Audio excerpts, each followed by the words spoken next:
Le plus important, les amis, ce n'est pas ce qui nous arrive, c'est ce qu'on en fait.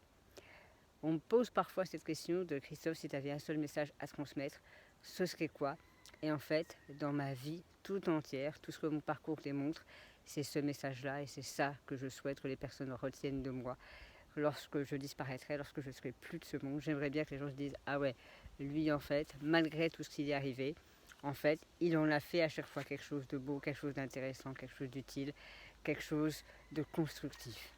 Et c'est ce message. Le plus important dans la vie, c'est pas ce qui t'arrive, c'est pas ce qui t'arrive, c'est pas ce qu'il t'arrive. Ce ne sont pas les faits, c'est pas la difficulté, c'est pas la douleur, c'est pas les problèmes, c'est pas les personnes autour de toi, c'est pas les circonstances, c'est pas le gouvernement, c'est pas ça le plus important, c'est toi, qu'est-ce que tu décides de faire avec ça. La chose la plus importante, c'est ça. Et d'où est-ce que ça me vient ça? En fait, ça me vient d'une réflexion que j'ai eue plein de fois dans ma vie, à chaque fois que par exemple les cancers sont revenus. Régulièrement, je me demandais, mais du coup, qu'est-ce que je peux faire maintenant, sachant qu'il me reste 5-6 mois à vivre, d'après les médecins? Je me rappelle, en 2007, c'était ce qu'on m'avait dit, il te reste 5-6 mois à vivre, Christophe. Et je me rappelle très bien, je me suis dit, mais est-ce que j'ai bien vécu jusque-là? Est-ce que j'ai fait tout ce que je voulais faire? Est-ce que je suis content de ma vie, en fait? Et la réponse était non. La réponse était bah non, pas vraiment. Et ça a été un déclic énorme. Du coup, je me suis dit, ok, soit je me plains, je me renferme, je pleure, je vais me réfugier dans la tristesse, dans... voilà quoi. Et du coup, je meurs avant de mourir, c'était vraiment ça l'idée. Ou alors, je me dis, ok, t'as de la chance d'être encore en vie. Il te reste peut-être que quelques mois à vivre, mais qu'est-ce que tu peux faire avec ces quelques mois pour en profiter, pour avancer et pour que même si ça s'arrête, eh ben, tu sois content de la vie que tu as eue après ces quelques mois. Désolé, il y a un tracteur qui passe. Et c'est vraiment ça la question que je me suis posée. Et à ce moment-là, j'ai commencé à faire un truc qui a été d'apprendre à m'exprimer. Parce que s'il y avait un truc qui me faisait chier depuis des années, c'est que j'arrivais pas à dire qui j'étais, ce dont j'avais envie, ce qui me faisait plaisir, ce qui me faisait pas plaisir. Lorsque même un ami ou même mes parents me demandaient t'as envie de manger quoi à midi, je disais comme tu veux, tout me va, tu vois. Et j'étais un professionnel en fait pour faire plaisir aux autres.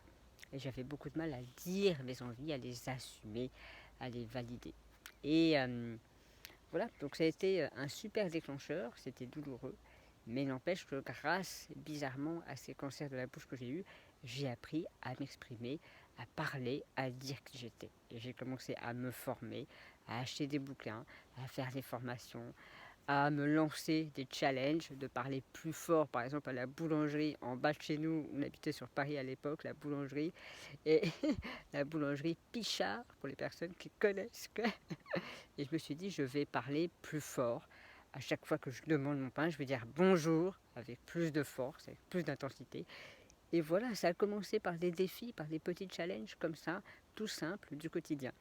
Et petit à petit, de fil en aiguille, c'est quand même arrivé à ce que je devienne conférencier et à l'année dernière faire une conférence devant une salle de 700 personnes. Donc ça peut aller loin, tu vois, pour une personne de timide, de mal dans sa peau, de pas bien, qui n'arrivait pas à s'exprimer même devant ses parents, tu vois, même devant ses amis, pour une, deux, trois personnes, ça peut aller super loin en fait. Et c'est la somme de ces petites actions qui font que un jour il peut se passer des trucs incroyables. Mais pour ça, il y a besoin de faire des petites actions tout simples chaque jour, au quotidien. Même si c'est pas grand chose, même si tu as l'impression que c'est pas un truc de ouf, fais simplement. Fais-le, fais-le, fais-le, fais-le. Et encore une fois, parce que le plus important, c'est pas ce qui t'arrive, c'est qu'est-ce que tu décides d'en faire. Qu'est-ce que tu fais avec la merde qu'il y a dans ta vie. Est-ce que tu te la mets sur le corps, tu t'en badigeonnes, ou alors, ou alors tu décides de l'utiliser, de construire, de faire une œuvre d'art avec ça. Et on est vraiment dans le thème de l'alchimie, C'est comment, avec le plomb qu'on a dans la vie, comment transformer ça en or. C'est toute cette thématique-là que je trouve passionnante. La seule manière de faire, c'est de se poser cette question, c'est qu'est-ce que je fais avec ce que j'ai là maintenant. Une autre métaphore que je peux te donner, c'est comme si tu avais un jeu de cartes pour les personnes qui jouent au poker. Si tu as un jeu de cartes et tu as une main, tu as des cartes en main qui sont pourries. T'as pas de paire, t'as pas de brelan, t'as rien quoi, t'as que dalle. Un jeu de merde. Et ça arrive. De temps en temps, on a des jeux de merde, tu vois. Et ben, la bonne question, c'est du coup, qu'est-ce que je fais avec ce jeu? Comment je peux faire pour le jouer au mieux? Et le bluff est autorisé. Tu as le droit de faire semblant. Tu as tout à fait le droit de faire comme si tu avais un super jeu. Et d'ailleurs, parfois ça marche. Tu peux tout à fait gagner lorsque tu as un jeu de merde. C'est tout à fait possible. Donc il peut se passer des trucs absolument incroyables, rien qu'en bluffant, rien que faisant semblant. Alors bien sûr, c'est pas pareil que d'être dans le déni, parce que toi tu sais que tu as un jeu de cartes pourri, mais tu peux tout à fait faire comme si ça allait aller mieux, faire comme si tu avais des bonnes cartes en main. Et ça peut développer des choses incroyables. Notamment une bonne estime de toi, une meilleure confiance en la vie. Enfin bref, ça peut développer les qualités qui sont à la base de à la base d'une vie épanouie et à la base d'une personne authentique. L'estime de soi, la confiance en soi, la confiance en le monde, la confiance en l'avenir, qui sont des qualités absolument fondamentales. Voilà. Donc, encore une fois, je te répète ce message pour que tu l'imprimes bien. Le plus important, c'est pas ce qui t'arrive en ce moment. Non, non, non. Le plus important, c'est qu'est-ce que tu vas faire de ça.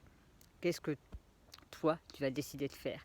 Quelle est la signification que tu vas donner à ce truc-là? Quelle est l'histoire que tu vas te raconter? Est-ce que c'est la fin de ma vie? Ou alors est-ce que c'est une chance pour que je progresse? Pour que je me bouge le cul? Pour que je fasse quelque chose de différent? Peut-être. C'est peut-être une opportunité.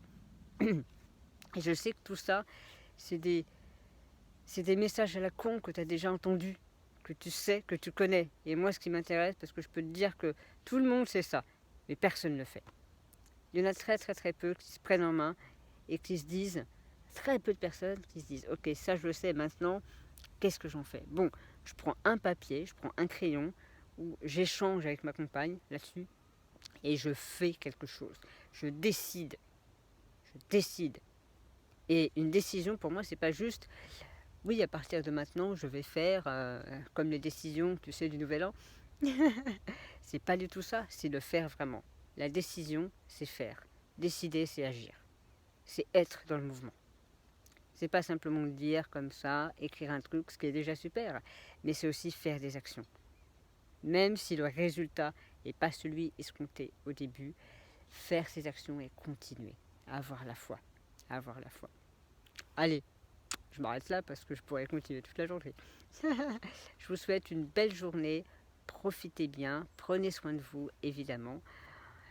La vie, c'est une histoire de prise, donc accrochez-vous toujours pareil à ce qui est essentiel dans votre quotidien et lâchez tout ce qui est superflu. Faites de votre mieux pour lâcher ce qui est superflu, ce qui n'est pas essentiel de votre quotidien. Voilà. Je vous embrasse, on grimpe ensemble et salut, à ciao.